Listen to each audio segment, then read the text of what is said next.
If you want to understand the true cost of lying on Donald Trump's behalf, you could ask Rudolph Giuliani, but he's busy. Now to some breaking news here at 4 o'clock. Former New York City Mayor Rudy Giuliani has now been ordered to turn over his possessions to 2 Georgia election workers he defamed. A judge ruled today that Giuliani must hand over all of his valuable assets, including his New York City penthouse, which I assume he is currently packing up, to Shaye and Rudy Freeman, 2 election workers whom he defamed mercilessly and whose lives he's endangered.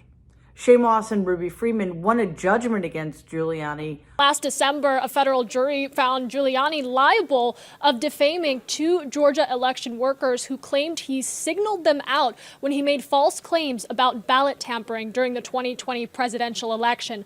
Giuliani was ordered to pay nearly $150 million, something the woman said that they have been trying to collect ever since. Federal Judge Louis Lyman is giving Giuliani 7 days to transfer control of his assets. There is another hearing scheduled down the line to talk about his Florida property and whether that will also have to be turned over. Back to you in the studio. Let's start with some sweet irony, shall we?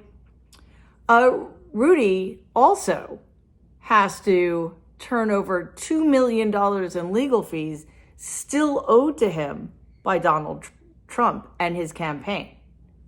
I do not for the life of me understand why there is a lawyer left on this planet who thinks that Donald is ever going to pay his legal bills. But then again, I'm not a grifter and or a Republican.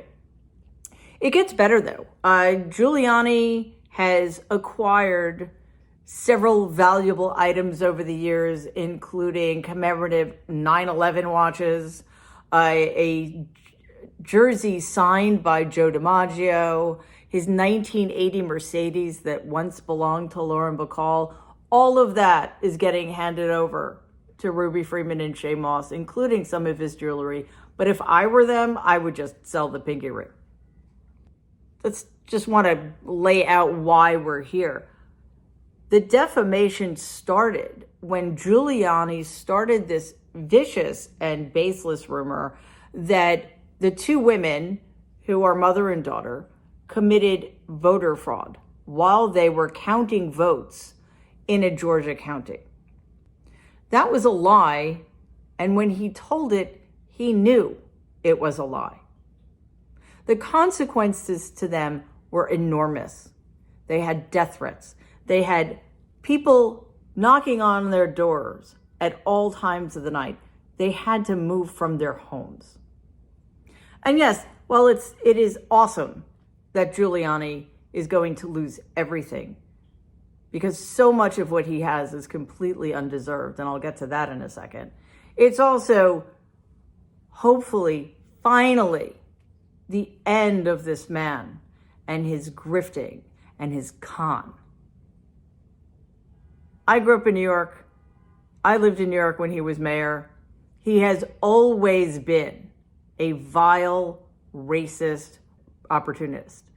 While he was mayor of New York City, and I am ashamed to say that he was reelected, he implemented policies that devastated the young male Black community. Things like the broken windows policy and stop and frisk.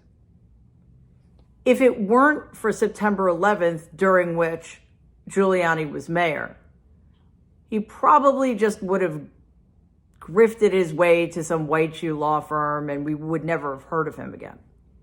Unfortunately for us and for the rest of the country, he was mayor during September 11th. Simply because of his proximity to the event, he was lionized. He came to be known as America's mayor, which to those of us who knew him was offensive, especially since in retrospect, everybody else found out just how undeserved the encomiums were.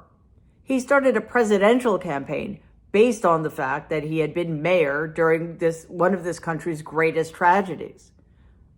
He never stopped talking about September 11th to the point where Democratic candidate for the presidency, Joe Biden, joked that all Giuliani ever said was a noun, a verb, and 9/11. Hopefully, Giuliani is just the first domino to fall here. Because let's face it, Donald Trump also defamed these two women. Donald, Giuliani, and other Republican operatives have been on the attack against American poll workers since Donald started perpetuating the big lie back in 2020. Let's think about that for a second. Most election workers, most poll workers volunteer their services. Why? Because they want to help make it easier for Americans to cast their votes. They do it because they believe in the democratic system. They believe in keeping our elections free and fair. Most of these are unpaid volunteers, and there has been an all-out assault on not just election integrity, but the people who ensure that our elections are carried out with integrity. Many election workers have resigned over the last few years. It's getting harder and harder to find poll workers to volunteer because they've seen what happens. Election workers now get threatened on an almost regular basis. They get death threats. Ruby Freeman and Shaye were the most public example of this because they had the courage to take on Giuliani, who, as we know, is very connected and was at least very powerful. But there's so much more work to do because, again, Rudy Giuliani was not alone in this endeavor. So let's walk down Pennsylvania Avenue. Because you'll never take back our country with weakness. You have to show strength and you have to be strong.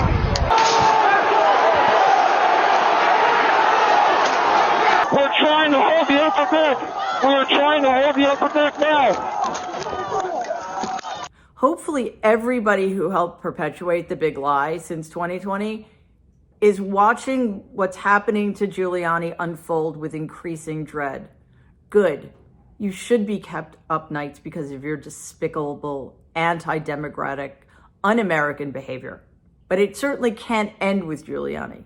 Hopefully they're looking on, and a lot of them are lawyers, and they're seeing that people are losing their law licenses for having the abysmal judgment to hitch themselves to the con man, grifter, and liar-in-chief Donald Trump. Giuliani is probably hoping that his former partner in crime, Donald Trump, is going to come along and save his ass. But, Rudy, I have some bad news for you. First of all, you are of no use to Donald anymore. Secondly, remember Roy Cohn? Roy Cohn, after my grandfather, helped make Donald who he was. And when Roy Cohn was dying from AIDS, Donald essentially told him to fuck off and die, which is exactly what he did.